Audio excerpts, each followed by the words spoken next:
Okay, thank you very much. This is big stuff, and we appreciate you being here. Late last night and early today, at my direction, the United States Armed Forces conducted an extraordinary military operation in the capital of Venezuela. Overwhelming American military power, air, land, and sea, was used to launch a spectacular assault. And it was an assault like people have not seen since World War II. It was a force against a heavily fortified military fortress in the heart of Caracas to bring outlaw dictator Nicolas Maduro to justice. This was one of the most stunning, effective, and powerful displays of American military might and competence in American history. And if you think about it, we've done some other good ones, like the attack on Soleimani, the attack on al-Baghdadi, and the obliteration and decimation of the Iran nuclear sites just recently in an operation known as Midnight Hammer, all perfectly executed and done. No nation in the world could achieve what America achieved yesterday, or frankly in just a short period of time. All Venezuelan military capacities were rendered powerless as the men and women of our military, working with U.S. law enforcement, successfully captured Maduro in the dead of night. It was dark. The lights of Caracas were largely turned off due to a certain expertise that we have. It was dark, and it was deadly. But captured along with his wife, Celia Flores, both of whom now face American justice. Maduro and Flores have been indicted in the Southern District of New York, it's Jay Clayton, for their campaign of deadly narco-terrorism against the United States and its citizens. I want to thank the men and women of our military who achieved such an extraordinary success overnight with breathtaking speed, power, precision, and competence. You rarely see anything like it. You've seen some raids in this country that didn't go so well. They were an embarrassment. If you look back to Afghanistan, or if you look back to the Jimmy Carter days, they were different days. We're a respected country again, like never before. These highly trained warriors, operating in collaboration with U.S. law enforcement, caught them in a very ready position. They were waiting for us. They knew we had many ships out in the sea, just sort of waiting. They knew we were coming. So they were in what's called a ready position. But they were completely overwhelmed and very quickly incapacitated. If you would have seen what I saw last night, you would have been very impressed. I'm not sure that you'll ever get to see it, but it was an incredible thing to see. Not a single American service member was killed, and not a single piece of American equipment was lost. We had many helicopters, many planes, many people involved in that fight.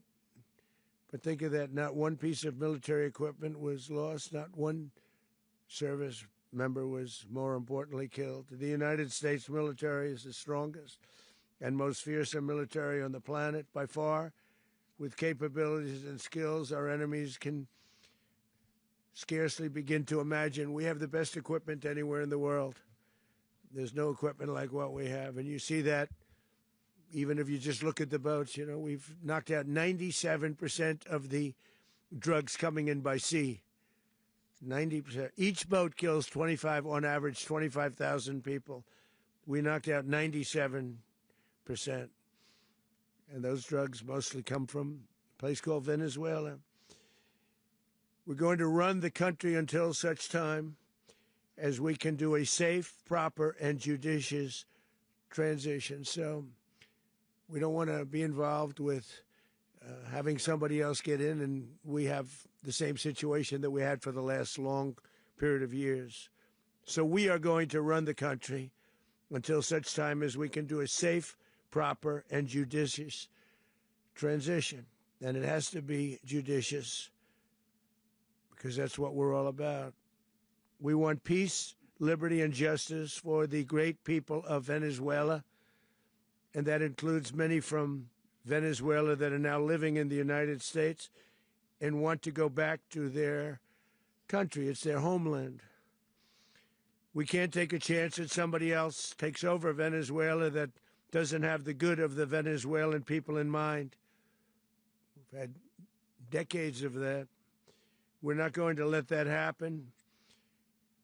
We're there now, and what people don't understand, but they understand as I say this, we're there now, but we're going to stay until such time as the proper transition can take place. So we're going to stay until such time as we're going to run it, essentially, until such time as a proper transition can take place. As everyone knows, the oil business in Venezuela has been a bust, a total bust, for a long period of time. They were pumping almost nothing by comparison to what they could have been pumping and what could have taken place. We're going to have our very large United States oil companies, the biggest anywhere in the world, go in, spend billions of dollars, fix the badly broken infrastructure, the oil infrastructure, and start making money for the country. And we are ready to stage a second and much larger attack if we need to do so. So we were prepared to do a second wave if we needed to do so. We actually assumed that a second wave would be necessary, but now it's probably not. The first wave, if you'd like to call it that, the first attack was so successful, we probably don't have to do a second, but we're prepared to do a second wave, a much bigger wave, actually.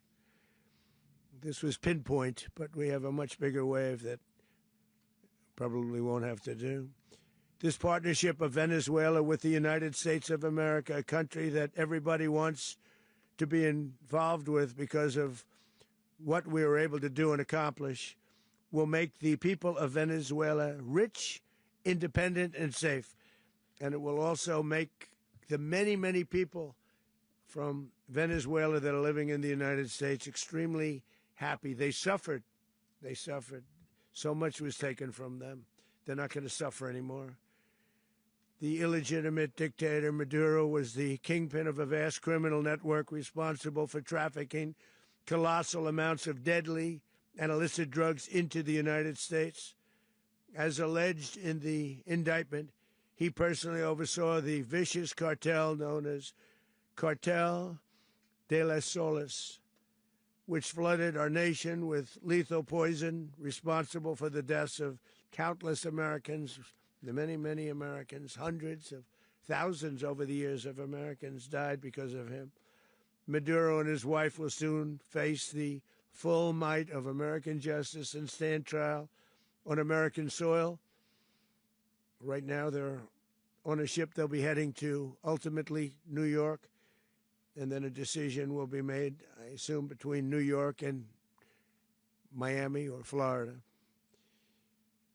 But we have people where the overwhelming evidence of their crimes will be presented in a court of law. And I've seen it. I've seen what we have. It's both horrible and breathtaking that something like this could have been allowed to take place. For many years after his term as president of Venezuela expired, Maduro remained in power and waged a ceaseless campaign of violence, terror, and subversion against the United States of America, threatening not only our people, but the stability of the entire region. And you all saw it. In addition to trafficking gigantic amounts of illegal drugs that inflicted untold suffering and human destruction all over the country, all over, in particular, the United States. Maduro sent savage and murderous gangs, including the bloodthirsty prison gang, Tren de Aragua, to terrorize American communities nationwide, and he did indeed. They were in Colorado. They took over apartment complexes. They cut the fingers off people if they called police. They were brutal, but they're not so brutal now. And I just have to congratulate our military, Pete and everybody, and our National Guard, because the job that they've done, whether it's in Washington, D.C., where we have a totally safe city, where it was one of the most unsafe cities anywhere in the world, frankly, and now we have no crime in Washington, D.C. We haven't had a killing. We had the terrorist attack a few weeks ago, a little bit of a different kind of a threat, but we haven't had a killing in a long period of time, 6-7 months. We used to have two, on average, 2 a week in Washington, our capital. We don't have that anymore. The restaurants are opening. Everyone's happy. They're going, they're walking their daughters, they're walking their children, their wives. They walk to restaurants. Restaurants are opening all over Washington, D.C. So I want to thank the National Guard. I want to thank our military. And I want to thank law enforcement. It's been amazing. And they should do it with more cities. We're doing it, as you know, and we're doing it in Memphis, Tennessee right now, and crime is down. We've just sort of started a few weeks ago, but crime is down now 77%. And the governor of Louisiana called, great person, and he wanted us to help him, as you know, in a certain very nice part of Louisiana. And we have done that. And it was a rough section, and we have crime down. I understand it's down to almost nothing already after 2.5 weeks. New Orleans, it's down to almost nothing, and we've only been there for 2.5 weeks. Can't imagine why governors wouldn't want us to help. We also helped, as you know, in Chicago, and crime went down a little bit there. We did a very small help because we had no working ability with the governor. The governor was a disaster, and the mayor was a disaster, but it knocked down crime. But we're pulling out of there. When they need us, we'll know. You'll know. You'll be writing about it. And likewise, Los Angeles, where we saved Los Angeles early on, where the head of the police department made a statement that if the federal government didn't come in, we would have lost Los Angeles. That's long after the fires. That's when they had the riots in Los Angeles. We did a great job. Got no credit for it whatsoever, but that's okay. It doesn't matter. We don't need the credit. But we'll be pulling out when they need us. They'll call, or we'll go back if we have to. We'll go back. But we did a great job in various cities. But the place that we're very proud of is Washington, D.C., because it's our nation's capital. We took it from being a crime-ridden mess to being one of the safest cities in the country. But the gangs that they sent raped, tortured, and murdered American women and children. They were in all of the cities I mentioned, Tren de Aragua. And they were sent by Maduro to terrorize our people, and now Maduro will never again be able to threaten an American citizen or anybody from Venezuela. There will no longer be threats. For years, I've highlighted the stories of those innocent Americans whose lives were so heartlessly robbed by this Venezuelan terrorist organization. Really one of the worst. One of the worst, they say the worst. Americans like 12-year-old Jocelyn Nungary from Houston. Beautiful Jocelyn Nungary, what happened to her? They, as you know, they kidnapped, assaulted, and murdered by Tren de Aragua animals. They murdered Jocelyn and left her dead under the bridge. There was a bridge that will never be the same to so many people after seeing what happened. As I've said many times, the Maduro regime emptied out their prisons, sent their worst and most violent monsters into the United States to steal American lives. And they came from mental institutions and insane asylums. They came from prisons and jails. The reason I say both, they sound similar. Actually, prisons a little bit more hostile, a little bit tougher. A mental institution isn't as tough as an insane asylum, but we got them both. They sent from their mental institutions. They sent from their jails, prisons. They were drug dealers. They were drug kingpins. They sent everybody bad into the United States, but no longer. And we have now a border where nobody gets through. In addition, Venezuela unilaterally seized and stole American oil, American assets, and American platforms, costing us billions and billions of dollars. They did this a while ago, but we never had a president that did anything about it. They took all of our property. It was our property. We built it. And we never had a president that decided to do anything about it. Instead, they fought wars that were 10,000 miles away.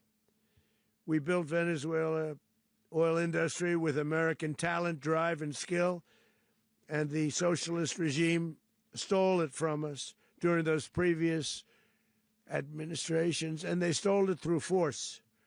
This constituted one of the largest thefts of American property in the history of our country. Considered the largest theft of property in the history of our country. Massive oil infrastructure was taken like we were babies, and we didn't do anything about it. I would have done something about it. America will never allow foreign powers to rob our people or drive us back into and out of our own hemisphere. That's what they did.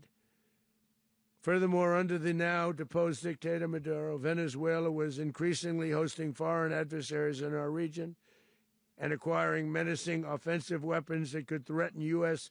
interests and lives. And they used those weapons last night. Potentially in league with the cartels operating along our border. All of these actions were in gross violation of the core principles of American foreign policy, dating back more than 2 centuries, and not anymore. All the way back, it dated to the Monroe Doctrines, and the Monroe Doctrine is a big deal, but we've superseded it by a lot, by a real lot. They now call it the Monroe Document. I don't know. It's Monroe Doctrine. We sort of forgot about it. It was very important, but we forgot about it. We don't forget about it anymore. Under our new national security strategy, American dominance in the Western Hemisphere will never be questioned again. Won't happen. So just in concluding, for decades, other administrations have neglected or even contributed to these growing security threats in the Western Hemisphere. Under the Trump administration, we are reasserting American power in a very powerful way in our home region. And our home region is very different than it was just a short while ago. The future will be, and we did this in my first term. We had great dominance in my first term, and we have far greater dominance right now. Everyone's coming back to us. The future will be determined by the ability to protect commerce and territory and resources that are core to national security. These are core to our national security. Just like tariffs are, they've made our country rich, and they've made our national security strong, stronger than ever before. But these are the iron laws that have always determined global power, and we're going to keep it that way. We will secure our borders. We will stop the terrorists. We will crash the cartels, and we will defend our citizens against all threats, foreign and domestic. Other presidents may have lacked the courage or whatever to defend America, but I will never allow terrorists and criminals to operate with impunity against the United States. This extremely successful operation should serve as warning to anyone who would threaten American sovereignty or endanger American lives. Very importantly, the embargo on all Venezuelan oil remains in full effect. The American Armada remains poised in position, and the United States retains all military options until United States demands have been fully met and fully satisfied. All political and military figures in Venezuela should understand what happened to Maduro can happen to them, and it will happen to them if they aren't just, fair, even to their people.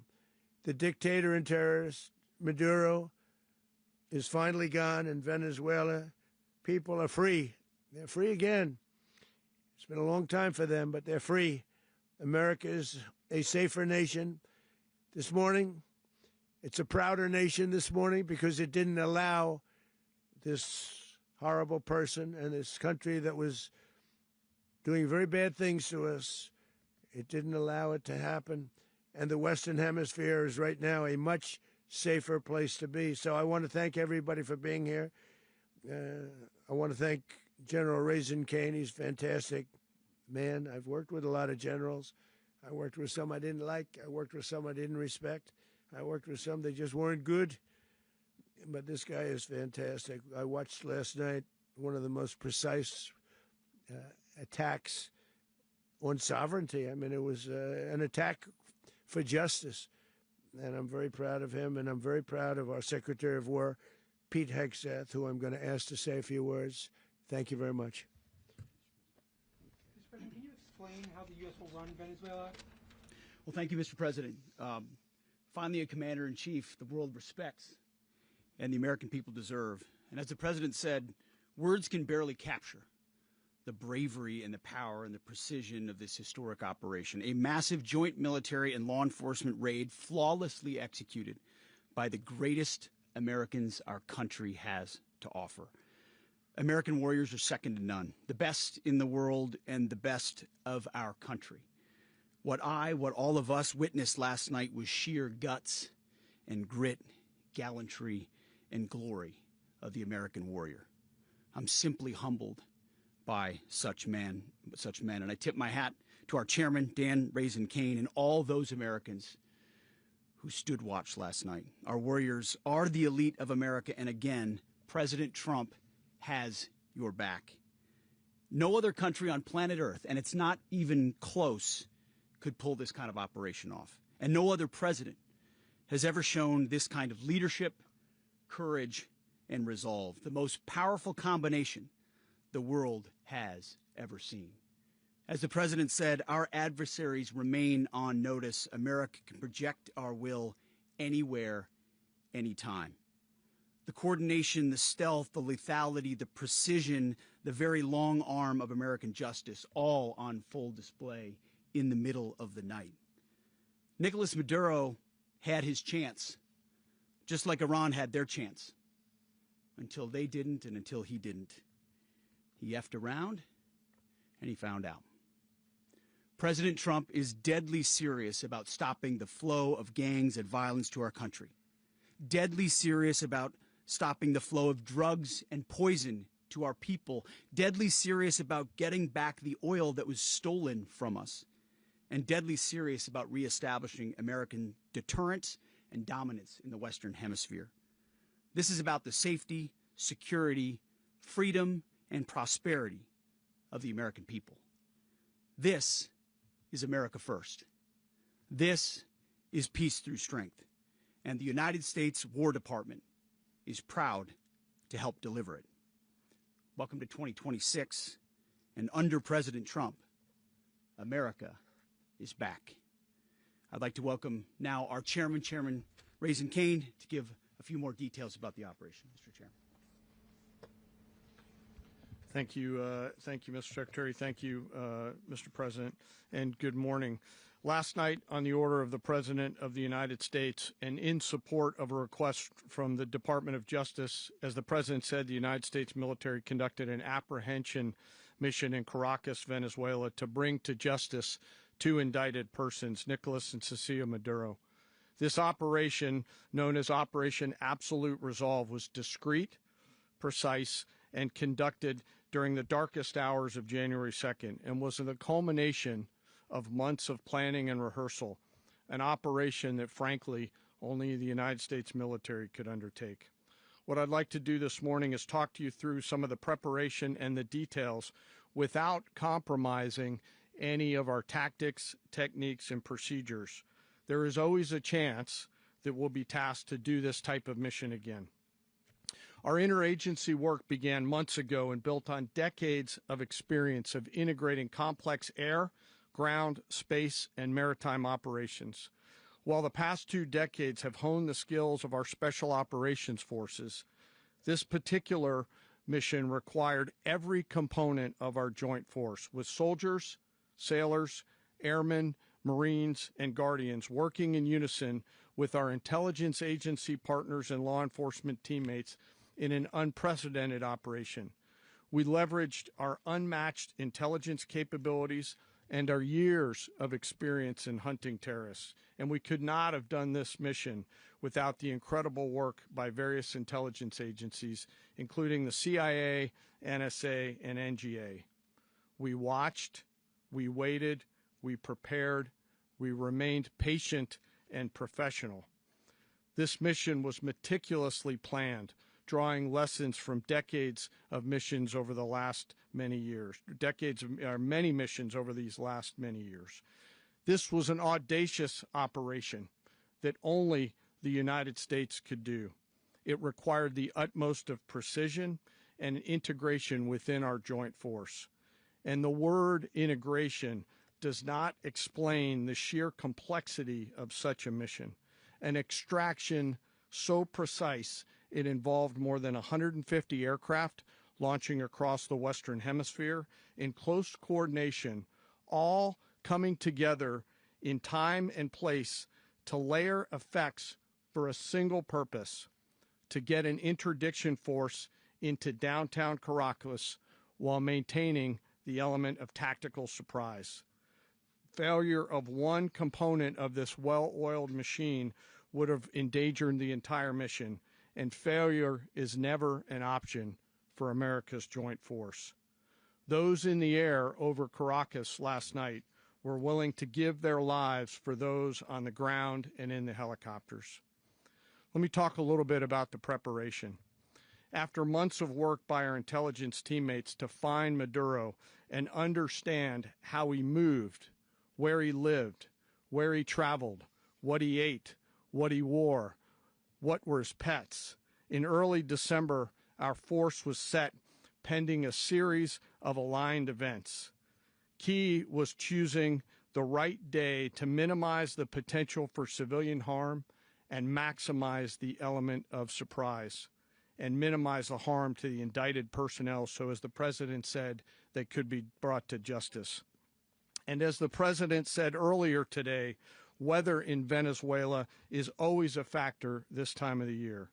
And over the weeks through Christmas and New Year's, the men and women of the United States military sat ready, patiently waiting for the right triggers to be met and the President to order us into action. Last night, the weather broke just enough, clearing a path that only the most skilled aviators in the world could maneuver through. Ocean, mountain, low cloud ceilings, but when tasked with a mission, this organization does not quit. At 10:46 p.m. Eastern Time last night, the President ordered the United States military to move forward with this mission. He said to us, and we appreciate it, Mr. President, good luck and Godspeed. And those words were transmitted to the entire joint force. Over the course of the night, aircraft began launching from 20 different bases on land and sea across the Western Hemisphere. In total, more than 150 aircraft, bombers, fighters, intelligence, reconnaissance, surveillance, rotary wing were in the air last night. Thousands and thousands of hours of experience were airborne. Our youngest crew member was 20, and our oldest crew member was 49, and there's simply no match for American military might. As the night began, the helicopters took off with the extraction force, which included law enforcement officers, and began their flight into Venezuela at 100 feet above the water. As they approached Venezuelan shores, the United States began layering different effects provided by Spacecom, Cybercom, and other members of the interagency to create a pathway. Overhead, those forces were protected by aircraft from the United States Marines, the United States Navy, the United States Air Force, and the Air National Guard. The force included F-22s, F-35s, F-18s, EA-18s, E-2s, B-1 bombers, and other support aircraft, as well as numerous remotely piloted drones. As the force began to approach Caracas, the Joint Air Component began dismantling and disabling the air defense systems in Venezuela, employing weapons to ensure the safe passage of the helicopters into the target area. The goal of our air component is, was, and always will be to protect the helicopters and the ground force and get them to the target and get them home. As the force crossed the last point of high terrain where they'd been hiding in the clutter, we assessed that we had maintained totally the element of surprise.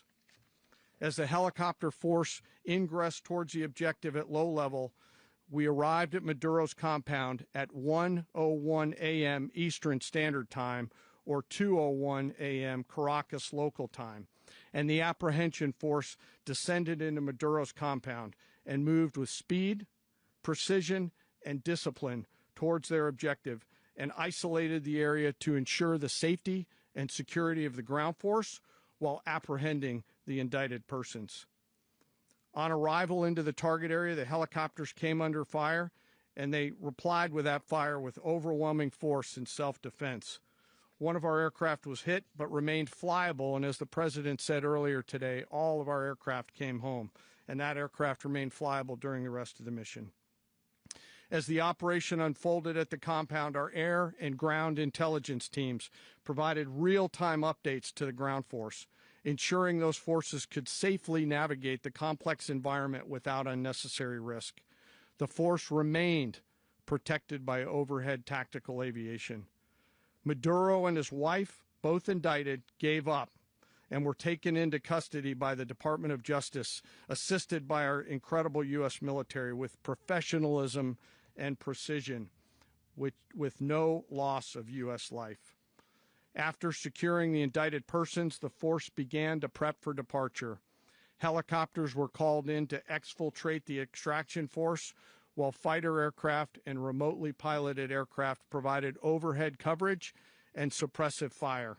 There were multiple self-defense engagements as the force began to withdraw out of Venezuela.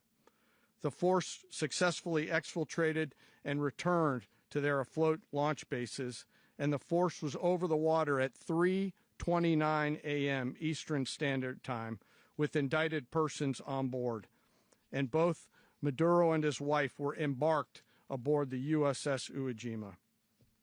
In closing, what we've witnessed today is a powerful demonstration of America's joint force.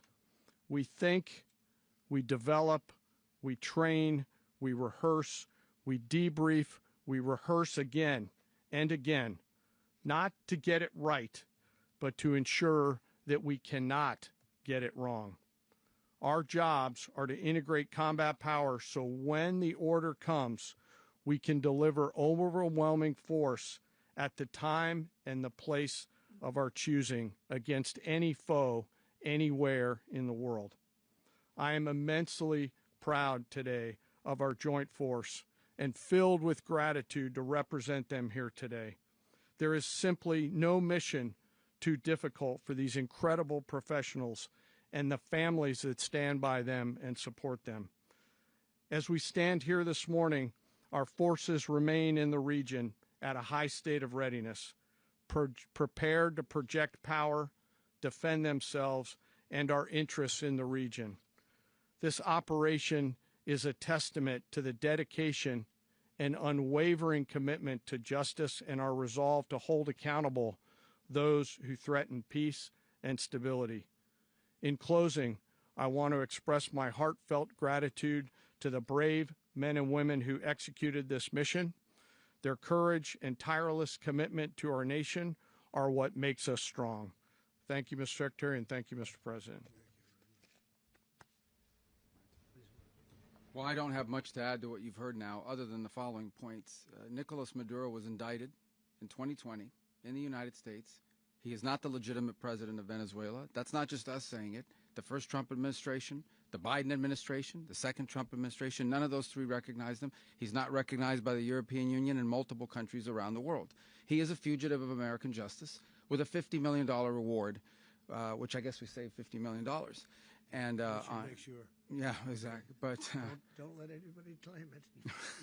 Nobody deserves it but us. But I want to be clear about one thing. Nicolas Maduro had multiple opportunities to avoid this. He was provided multiple very, very, very generous offers and chose instead to act like a wild man, chose instead to play around.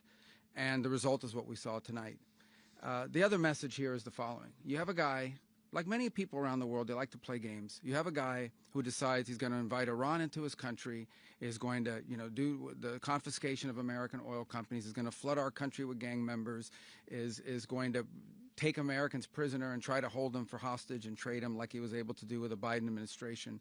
Basically likes to play games all this time and thinks nothing's going to happen. And I hope what people now understand is that we have a president. The 47th president of the United States is not a game player. When he tells you that he's going to do something, when tells you he's going to address a problem, he means it. He actions it. I can tell you, I've watched this process now for 14, 15 years, been around it. Everybody talks. I'm going to do this. I'm going to do that. When I get there, we're going to do this. We're going to take. This is a president of action. Like, I don't understand yet how they haven't figured this out. And now, if you don't know, now you know. Because this is the way it's going to play out. And I think people need to understand that this is not a president that just talks and does letters and press conferences. And, if he says he's serious about something, he means it. And this is something that was a direct threat to the national interest of the United States, and the president addressed it. There's a president of peace, by the way. I told you what I just said earlier. This guy had multiple opportunities to find his way somewhere else and figure out another. He could have been living somewhere else right now very happy, but instead he wanted to play big boy. And so now, he's got other sets of problems on his hands. And but I think the message here should be for the world. Look, the president doesn't go out looking for people to pick fights with. He's not generally wants to get along with everybody. We'll talk and meet with anybody, but don't play games. Don't play games with this president's in office, because it's not going to turn out well. And so I hope that I guess that lesson was learned last night, and we hope it'll be instructive moving forward. Is that a message for Cuba, Mr. President? Mr. President, you said that the U.S. is going to run Venezuela. So who's in power right now? Well, we're going to be running it with a group, and we're going to make sure it's run properly. We're going to rebuild the oil infrastructure, which will cost billions of dollars. It'll be paid for by the oil companies directly. They will be reimbursed for what they're doing, but that's going to be paid.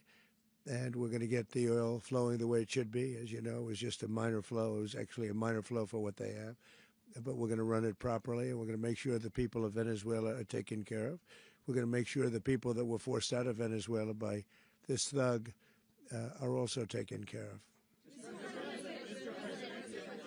Mr. President, does the U.S. running the country mean that U.S. troops will be on the ground? How will that work? Well, they always say boots on the ground. So we're not afraid of boots on the ground if we have to have. We had boots on the ground last night at a very high level, actually.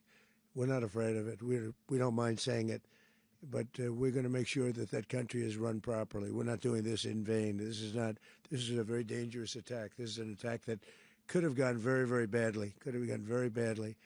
We could have lost a lot of people last night. We could have lost a lot of dignity. We could have lost a lot of equipment. The equipment is less important, but we could have lost a lot. And we're going to make sure that this is proper. We're there now. We're ready to go again if we have to.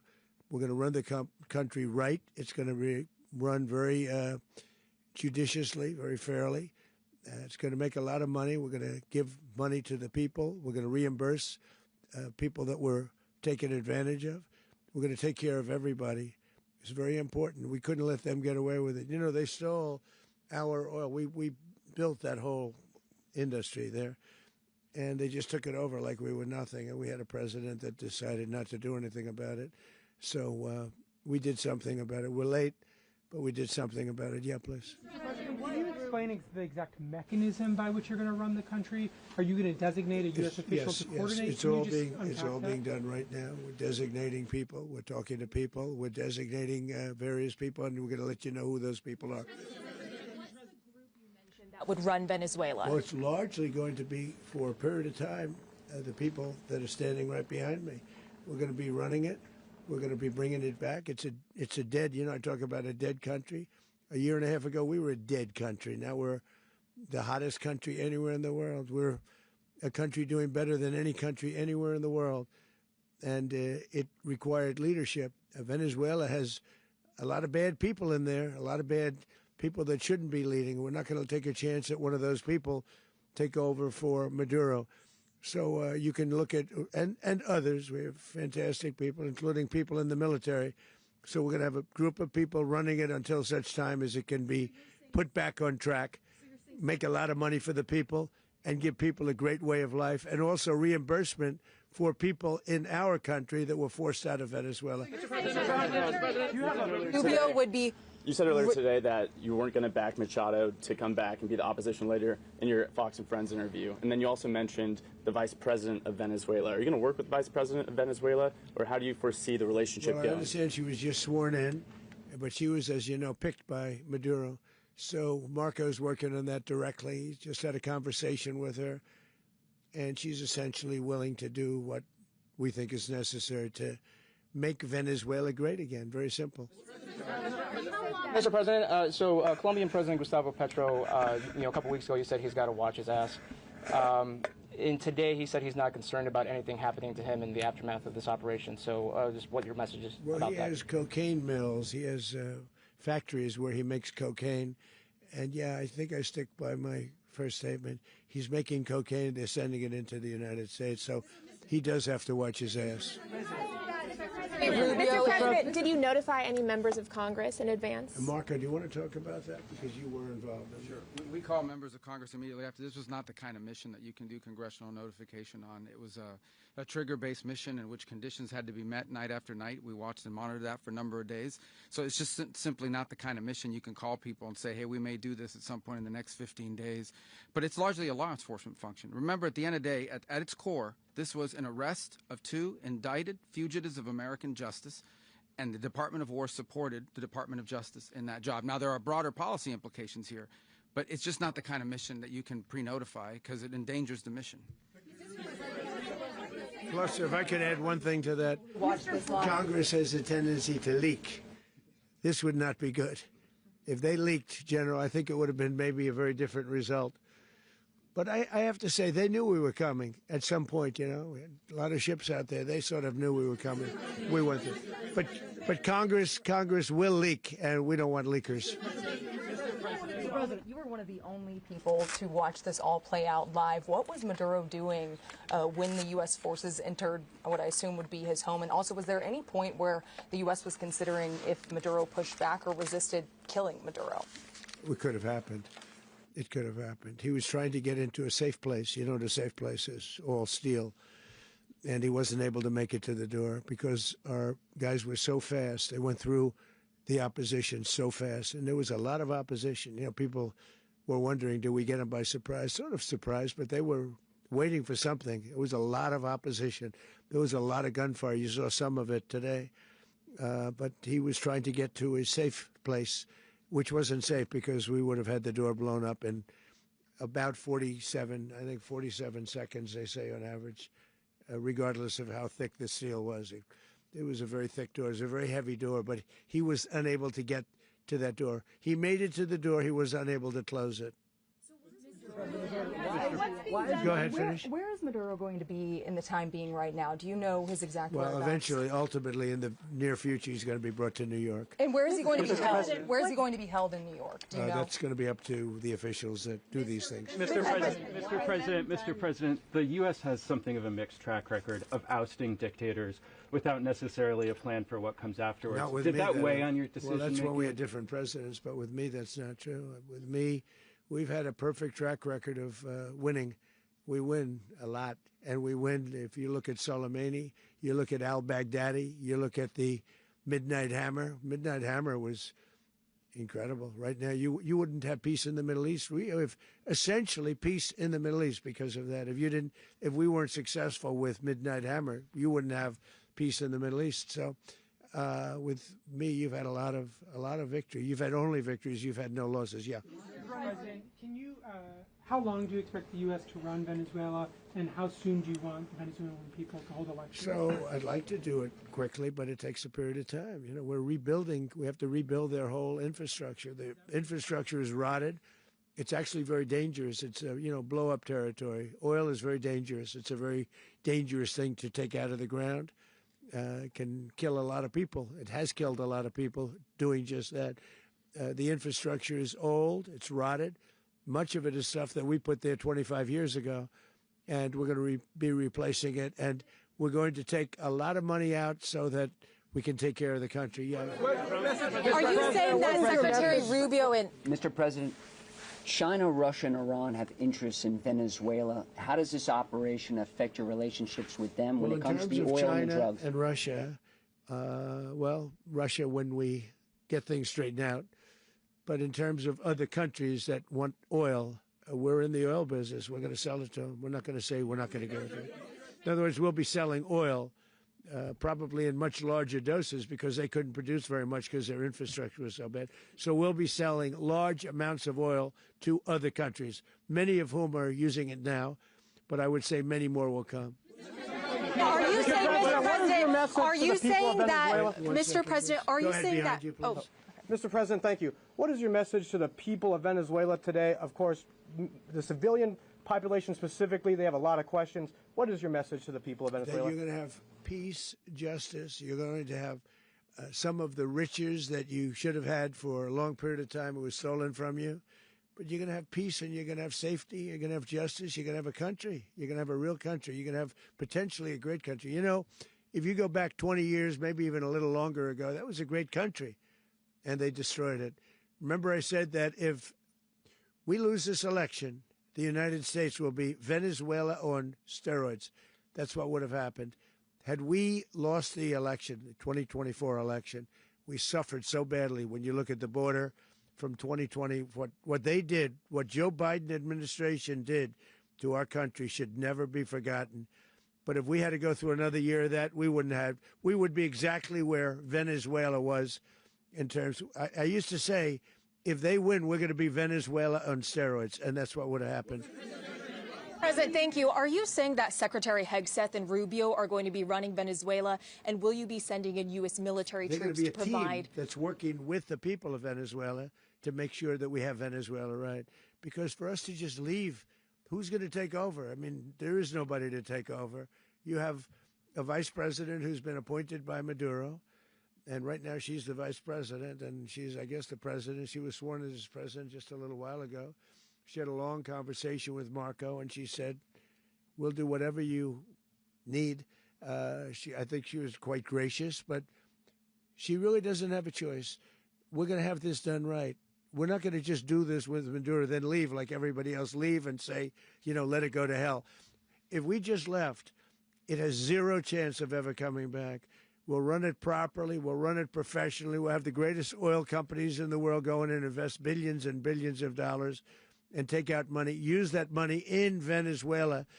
And the biggest beneficiary are going to be the people of Venezuela. And also, I can't stress this strongly enough, the people that got thrown out of Venezuela that are now in the United States. And frankly, some want to stay and some probably want to go back. Yeah. In the country, and were any of the detained Americans? Well, right now they're very protected because nobody's going to mess with us. They're very protected. The people of, and we let them know that you better not touch one of them. Are you concerned that bad elements of the Maduro regime will remain in place? Well, we know who they are. We're on them, and they're acting much differently now than they would have acted 2 days ago. Okay, wait, behind you, please. Mr. President, why is running a country in South America America first? Well, I think it is because we want to surround ourselves with good neighbors. We want to surround ourselves with stability. We want to surround ourselves with energy. We have tremendous energy in that country. It's very important that we protect it. We need that for ourselves. We need that for the world. And we want to make sure we can protect it. Yes, sir. Please, go ahead. Yeah, is there a message here for Cuba and Diaz-Canel? Well, Cuba is an interesting case. Cuba is, not doing very well right now. That system has not been a very good one for Cuba. The people there have suffered for many, many years. And I think Cuba is going to be something we'll end up talking about because Cuba is a failing nation right now, very badly failing nation. And we want to help the people of, it's very similar in the sense that we want to help the people in Cuba, but we want to also help the people that were forced out of Cuba and living in this country. Do you want to say something about that, Marco, please? Well, I mean, I just gave you a statement a few minutes ago about, you know, when the president speaks, you should take him seriously. So, suffice it to say, you know, Cuba is a disaster. It's run by incompetent, senile men, and in some cases, not senile, but incompetent nonetheless. It has no economy. It's in total collapse. And by the way, you know, they were, you know, all of the guards that helped protect Maduro, this is well known, their whole spy agency, all that were full of Cubans. I mean, they basically, it's amazing. This poor island took over Venezuela in some cases. One of the biggest problems the Venezuelans have is they have to declare independence from Cuba. They tried to basically colonize it from a security standpoint. So, yeah, look, if I lived in Havana and I was in the government, I'd be concerned, at least a little bit. Cutting off the oil flow to Cuba from Venezuela? Well, the president already announced a week ago that anything that's sanctioned, it's sanctioned oil, it's not going to be allowed to get there. So that's a pre-existing. Mr. President. The answer is yes. Yes. The location of opposition leader Machado, and have you been in contact with her? No, we haven't. No, we haven't. Mr. President. Do you have any hesitations about Machado? Mr. President, on Monday. Oh, I think it would be very tough for her to be the leader. She doesn't have the support within or the respect within the country. She's a very nice woman, but she doesn't have the respect to be the leader. Mr. President, is it possible that the U.S. ends up administrating Venezuela for years? You know, well, you know, it won't cost us anything because the money coming out of the ground is very substantial, so it's not going to cost us anything. We will. Well, we want safety there. We want to be surrounded by countries that aren't housing all of our enemies all over the world. That's what was happening, and you don't want to have that. But we're going to be rebuilding, and we're not spending money. The oil companies are going to go in. They're going to spend money. We're going to take back the oil that, frankly, we should have taken back a long time ago. A lot of money is coming out of the ground. We're going to get reimbursed for all of that. We're going to get reimbursed for everything that we spend. So it's going to be a very important. This is a very big evening that took place last night. We have to be surrounded by safe, secure countries, and we also have to have energy. Very important. We have to have energy that's real energy, not where they're getting 4% and 5% of the energy out of the ground. You take a look. It was such a disaster. So what's going to happen with Venezuela, I think, over the next period of a year is going to be a great thing. And the people of Venezuela will be the biggest beneficiaries. Mr. President. The U.S. military. Mr. President, thank you. What did you last speak to Maduro about when you spoke? And is the U.S. Well, I don't want to get into the Venezuela? conversations, but I did have conversations with him, and I said, you got to surrender. And I actually thought he was pretty close to doing so, but now he wished he did, yeah. You said that Maduro is responsible for drug trafficking. You recently pardoned the former president of Honduras who was convicted of many drug trafficking. Can you explain how these two situations are different? And would you ever pardon Maduro? I endorsed, as you know, the winning president, the man who won in Honduras. I endorsed the man who won in Chile. I endorsed the man who won in Argentina. And we are doing very well with that whole group. What the man that I pardoned was, if you could equate it to us, he was treated like the Biden administration treated a man named Trump. That didn't work out too well for them. This was a man who was persecuted very unfairly. He was the head of the country. He was persecuted very unfairly. And there are a number of them. And we felt that it was a very unfair situation that happened to him. He's also a party member of the man who won. So obviously the people liked what I did. And one of the reasons that was done is because of the fact that the party in power felt very strongly that that man was treated very badly. I studied it very quickly, and then I studied it in great detail. I went to a lot of the people standing behind me, and they felt that that man was persecuted and treated very badly. That's why I gave him a pardon. You referenced boots on the ground earlier. Can you just sort of button this up? Do you envision the U.S. military having a presence in Venezuela as the U.S. runs that country? No, we're going to have a presence in Venezuela as it pertains to oil, because we have to have, we're sending our expertise in. So you may need something, not very much. But no, we're going to be taking out a tremendous amount of wealth out of the ground.